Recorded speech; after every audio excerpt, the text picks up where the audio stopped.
40 ce n'est pas une prévision lointaine, c'est un scénario jugé possible dans les prochains mois. Et voilà le paradoxe. Jamais l'intelligence artificielle n'a été aussi célébrée et pourtant, jamais le risque systémique n'a été aussi élevé. On te dit que l'IA est l'avenir de tout. Mais en coulisses, certains commencent à se demander si elle ne pourrait pas devenir le point de rupture. Parce que si tu as de l'argent investi, même indirectement, cette histoire te concerne déjà. Ton épargne, tes placements, ton emploi, peut-être. Tout repose aujourd'hui sur une promesse simple, que l'IA finira par générer assez de cash pour justifier ce qui est en train d'être payé. Mais voici ce que peu de gens ont remarqué. Une grande agence de notation, pas connue pour le sensationnel, a publié un rapport qui ne parle pas de rêve, mais de contagion. Un mot très précis et très lourd de conséquences. Dans ce document, les analystes ne crient pas à la bulle, ils font quelque chose de plus inquiétant. Ils décrivent étape par étape comment une chute massive des valeurs liées à l'IA pourrait se propager bien au-delà de la bourse, vers les banques, les fonds, puis l'économie réelle. Et si tu te dis « ça reste théorique », retiens ceci. Le rapport évoque une baisse de 40 comme un scénario crédible. Pas après un choc mondial, pas après une guerre, juste après un mauvais enchaînement de résultats et de crédits. Mais voici la partie que presque personne ne dit à voix haute. Si ce scénario se déclenche, ce ne sont pas seulement des actions qui chutent, c'est la confiance qui disparaît. Et quand la confiance disparaît, tout va beaucoup plus vite que prévu. La vraie question n'est donc pas « est-ce que l'IA est une révolution ?» La vraie question est « que se passe-t-il si elle déçoit, même brièvement ?» Parce que c'est exactement là que cette histoire commence à devenir dangereuse. L'événement central, ce n'est pas une chute de marché.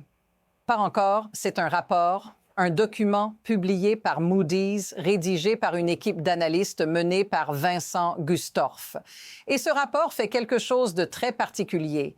Il refuse d'utiliser le mot « bulle », tout en décrivant exactement ce qui se passe quand une bulle éclate. Les faits sont précis. Les analystes expliquent qu'une baisse de 40 des valorisations liées à l'IA pourrait se produire dans les prochains mois, pas comme une hypothèse abstraite, mais comme un scénario conditionnel crédible. Ils rappellent implicitement qu'une chute de 40 sur l'immobilier avait suffi à faire basculer toute une économie. Ici, la mécanique est différente, mais le point de départ est le même, des valorisations soutenues par des attentes futures. Et c'est là que le cadre s'élargit. Le rapport ne parle pas seulement d'action, il décrit des canaux de contagion capables de transmettre le choc aux banques, aux fonds de pension, puis aux consommateurs. En clair, si les entreprises d'IA déçoivent sur le cash flow, le problème ne reste pas dans la tech. Il descend étage par étage. Maintenant, pose-toi la bonne question. Pourquoi ce risque existe-t-il maintenant et pas il y a 5 ans? La réponse est dans un chiffre mentionné dans le contenu. Dans la première moitié de 2025, plus de la moitié de tout le capital risque investi est allé vers des startups liées à l'IA. Autrement dit, une part énorme de l'avenir financier est concentrée sur un seul pari. Et voici le détail qui change tout. Selon le même contenu, 90 des startups échouent dans leurs 5 premières années. Si le crédit se resserre à ce moment précis du cycle, peu survivront. Ce n'est pas une opinion, c'est une mécanique. Mais remarque ce qui n'est pas encore visible à l'œil nu. Tant que le crédit circule, tout semble fonctionner. Les valorisations tiennent, les discours restent optimistes. Pourtant, le rapport explique que si ce financement se grippe, même brièvement, l'effet domino peut devenir incontrôlable. C'est ici que l'histoire cesse d'être un simple débat sur l'IA. Elle devient une question de timing, parce que si tout repose sur la confiance, alors il suffit d'un seul élément déclencheur pour que le cadre entier se fissure. Et maintenant, regarde ce qui pourrait servir d'étincelle. Le déclencheur potentiel est déjà identifié et il est beaucoup plus banal qu'on ne le pense. Selon le contenu, Moody's évoque explicitement qu'un faible rapport de résultats d'un géant de l'IA pourrait suffire à faire basculer la situation. Pas un effondrement global, pas une catastrophe externe, un simple mauvais trimestre. C'est un point clé, parce que cela signifie que le système actuel est fragile par design. Les valorisations ne reposent pas sur ce que ces entreprises gagnent aujourd'hui, mais sur ce qu'elles promettent de gagner plus tard. Et le rapport souligne que des doutes grandissants existent sur la capacité de laboratoires comme OpenAI ou Anthropic à générer des flux de trésorerie significatifs à court terme. Voilà le fait brut. Et maintenant, ce qu'il implique. Si une entreprise très visible publie des résultats décevants, la réaction ne se limite pas à son action. Elle devient un signal. Les investisseurs commencent à se demander si les hypothèses de tout le secteur tiennent encore. Et c'est là que le réflexe collectif change. Remarque ce qui est absent des discours publics. Personne ne nie vraiment le risque. Les acteurs parlent d'horizon long terme, de phase d'investissement, de patience nécessaire. Mais personne ne garantit que le financement restera abondant si la confiance se fissure. Et Moody's va plus loin. Le rapport explique que, dans un tel scénario, les gestionnaires de crédit privé soutenant des entreprises d'IA devraient renégocier les conditions de prêt pour éviter des défauts. Et surtout, ils pourraient suspendre le déploiement de nouveaux capitaux. C'est écrit noir sur blanc. Traduisons ce point sans exagérer. Si cela arrive, l'argent cesse de circuler. Pas progressivement, brutalement. Et dans un secteur où presque toutes les entreprises disent avoir besoin de toujours plus de capital pour rester dans la course, cette pause devient existentielle. Mais voici le détail que beaucoup ratent. Les pertes dans les fonds privés, souvent peu liquides et rarement valorisés en temps réel, ne deviennent visibles qu'au moment où les investisseurs veulent sortir. Exactement comme lors de la crise financière mondiale, quand tout le monde a voulu vendre et qu'il n'y avait plus d'acheteurs. C'est là que le scénario prend une autre dimension. Parce qu'à ce stade, la question n'est plus « est-ce que ça peut arriver ?», mais à quelle vitesse. Et ce que décrit la suite est encore plus rapide que ce que la plupart imaginent. À partir de là, la dynamique change de vitesse. Le rapport explique que le premier choc ne toucherait pas les marchés publics, mais le crédit privé. Et c'est crucial, parce que c'est exactement ainsi que commencent les crises qui surprennent tout le monde. Selon le contenu, si la bulle se fissure, les fonds de crédit privé exposés à l'IA feraient face à des demandes de retrait. Ces véhicules sont souvent ouverts, mais avec des limites, résultats possibles, des plafonds de retrait, voire des suspensions temporaires. Ce n'est pas une hypothèse théorique. C'est un mécanisme déjà observé. On l'a vu récemment dans l'immobilier commercial. On l'a vu dans le crédit automobile subprime.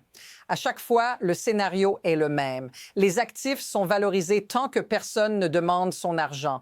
Le jour où les investisseurs veulent sortir, la liquidité disparaît. Et quand les suspensions sont levées, la valeur du collatéral a souvent déjà chuté. Maintenant, regarde ce qui rend la situation encore plus instable.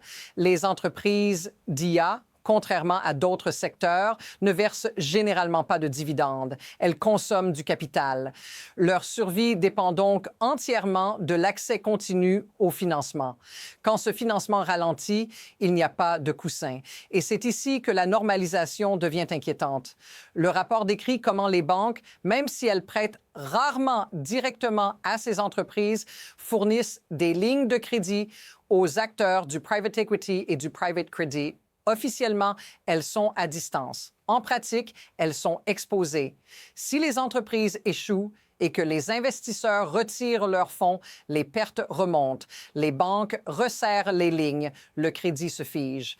Et ce gel, même bref, suffit à déclencher une cascade. C'est exactement le type de mécanique que personne ne prend au sérieux, jusqu'au moment où elle devient évidente. À ce stade, les marchés ne réagissent plus calmement. Ils surcorrigent. Et c'est là que la question devient impossible à éviter. Si ce processus démarre, qui sera touché en premier et qui n'aura pas le temps de réagir? Voici maintenant le point où les mots et les actes commencent à se contredire. Officiellement, tout va bien. Officieusement, certains signaux ne peuvent plus être ignorés. Le contenu donne des exemples précis. Netflix, souvent présenté comme un cas à part, a vu son action chuter de près de 38 % par rapport à son plus haut sur les 12 derniers mois. Et surtout, un détail clé apparaît. l'entreprise a suspendu son programme de rachat d'actions.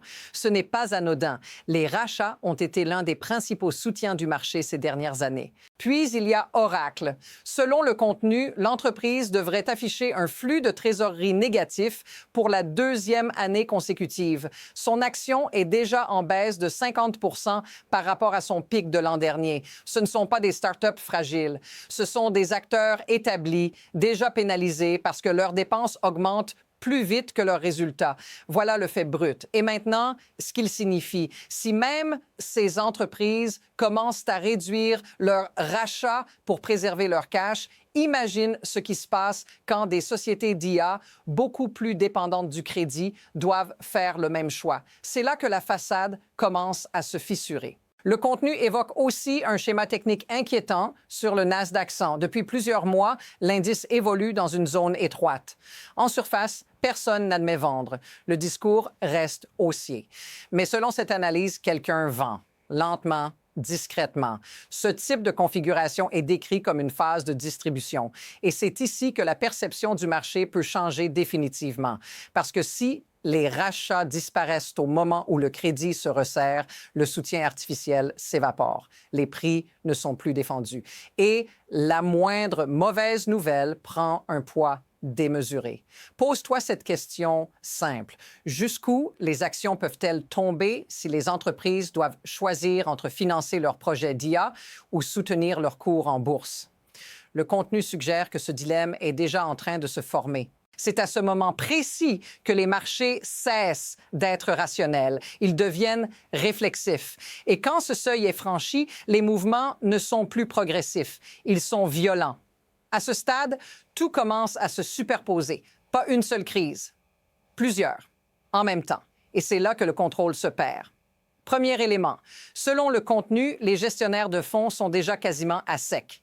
Une enquête récente de Bank of America montre que les gérants affichent leur niveau de liquidité le plus bas depuis 1999. C'est un fait. Et historiquement, les 3 dernières fois où ce seuil a été atteint, le marché a connu 2 corrections majeures. Traduction simple. Il n'y a plus de munitions pour acheter le creux. Deuxième élément. Le même contenu indique que près de 80 des gérants se déclarent aujourd'hui haussiers. C'est le niveau le plus élevé depuis juillet 2021. Or, ce type d'unanimité n'est pas rassurant. Quand tout le monde est déjà positionné du même côté, le marché devient extrêmement vulnérable au moindre choc. Troisième élément, la saisonnalité. Entre maintenant et la fin mars, la volatilité tend historiquement à augmenter. Et c'est un détail clé car beaucoup d'investisseurs sont exposés directement ou indirectement à des stratégies qui parient sur une faible volatilité. Quand elle remonte brutalement, elle agit comme un accélérateur. Maintenant, empile ces 3 faits. Peu de cash, un optimisme extrême, une période naturellement instable. Il ne manque plus qu'un déclencheur, un mauvais résultat, une guidance décevante, un gel du crédit un peu plus marqué que prévu. Et là, la mécanique s'emballe. Les ventes appellent d'autres ventes.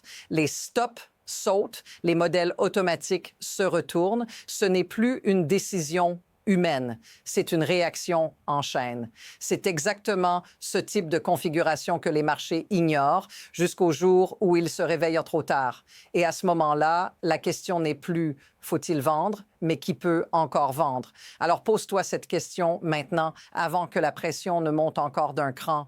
Que se passe-t-il si ce mouvement ne s'arrête pas tout de suite? Maintenant, enlève les graphiques. Oublie les acronymes. Regarde ce que ça veut dire pour toi concrètement. Si ce scénario se met en place, l'impact ne reste pas à Wall Street. Il arrive dans la vie quotidienne. Le contenu est clair. Quand le crédit se fige, les entreprises coupent d'abord là où ça fait le plus vite effet. Les embauches, puis les emplois, surtout dans la tech où les coûts sont élevés et la rentabilité encore fragile. Et ce n'est pas théorique. Le contenu rappelle que les entreprises technologiques ont déjà commencé à réduire leurs effectifs dès 2025 pour préserver leur trésorerie tout en continuant à investir dans l'IA. Autrement dit, même avant une vraie crise, la pression est déjà là. Maintenant, ajoute un choc de 30 ou 40 sur les marchés. Les ménages les plus exposés voient leur patrimoine baisser brutalement. Les investisseurs deviennent prudents. les dépenses reculent. Et pour ceux qui perdent leur emploi ou craignent de le perdre, la réaction est immédiate. On coupe tout ce qui n'est pas essentiel. C'est ainsi que le ralentissement se propage, pas par idéologie, par nécessité. Les petites et moyennes entreprises, déjà fragilisées par des conditions de crédit plus strictes, subissent la baisse de la demande.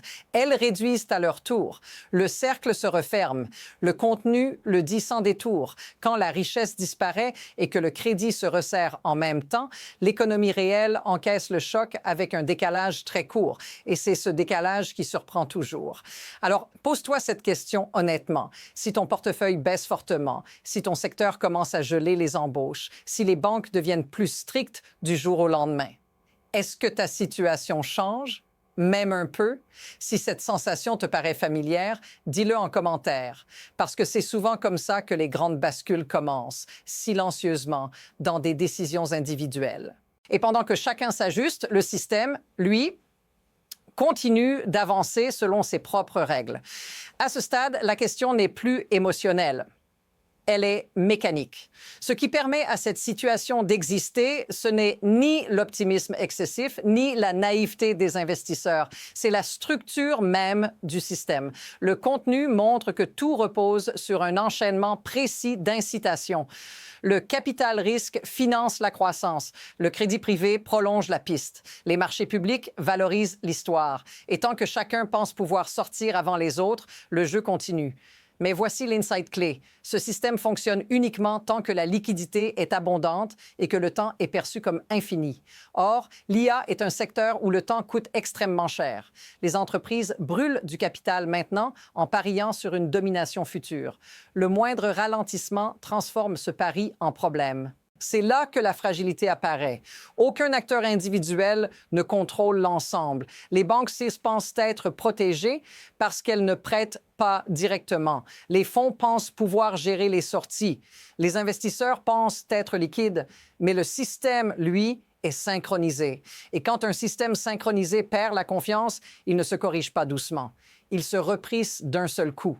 Pas parce que tout est faux, mais parce que le risque était sous-estimé partout en même temps. C'est pour cela que les avertissements comme celui-ci ne ressemblent jamais à des cris d'alarme. Ils sont calmes, techniques, presque ennuyeux, jusqu'au moment où tout le monde réalise qu'il décrivait exactement ce qui était en train de se produire. La vraie leçon ici n'est donc pas « l'IA va échouer ». Le contenu ne dit jamais ça. Il montre autre chose.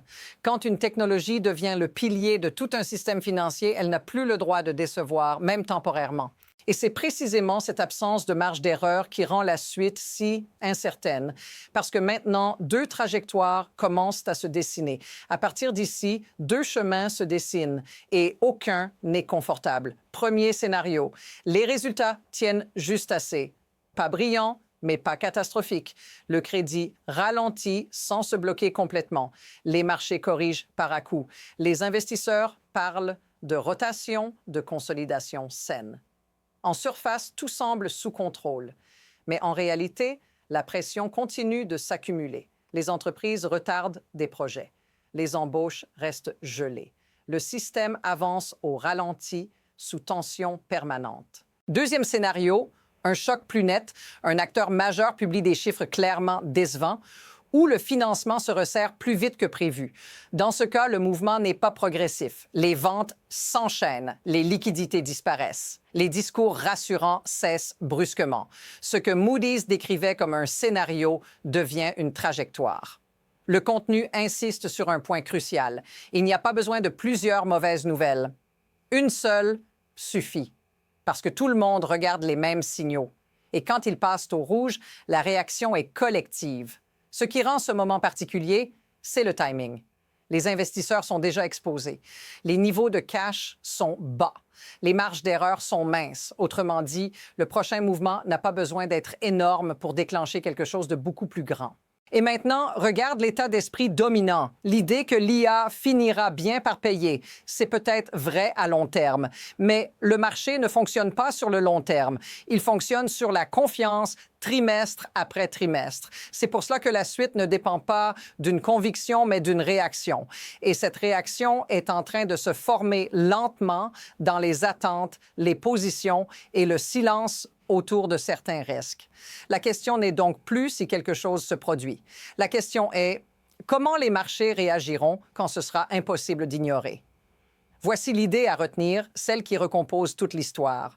Ce que décrit ce rapport, ce n'est pas l'échec de l'intelligence artificielle. C'est autre chose. C'est le moment où une technologie devient si centrale que le système financier entier dépend de son timing, pas de son potentiel. L'IA peut très bien transformer l'économie sur 10 ans, mais les marchés, eux, n'attendent pas 10 ans. Ils attendent le prochain trimestre, la prochaine ligne de cash flow, le prochain signal de crédit. Et quand trop de choses reposent sur une promesse future, le moindre retard devient un risque systémique. C'est pour ça que cette situation est si instable. Pas parce que tout est faux, mais parce que tout est synchronisé. Les investissements, le crédit, les attentes, les positions. Quand ça marche, ça pousse tout vers le haut. Quand ça doute, tout bascule en même temps. Et c'est là que le scénario d'une chute de 40 % cesse d'être choquant. Il devient cohérent, non pas comme une prédiction certaine, mais comme une conséquence logique si une seule pièce du puzzle se fissure. La vraie question, au fond, n'est donc pas faut-il croire à l'IA. La vraie question est, que se passe-t-il quand tout le monde y croit en même temps, sans marge d'erreur? Parce que c'est exactement dans ces moments-là que les plus grands mouvements se préparent. Pas dans le bruit, pas dans la panique, mais dans l'excès de confiance calme, juste avant que quelque chose ne force le système à se réajuster. Et si tu veux comprendre ce qui se forme vraiment, pas après coup, mais pendant que ça se met en place, alors reste ici. Abonne-toi, parce que la suite de cette histoire ne se jouera pas dans les gros titres. Elle se jouera dans les détails que presque personne ne regarde encore.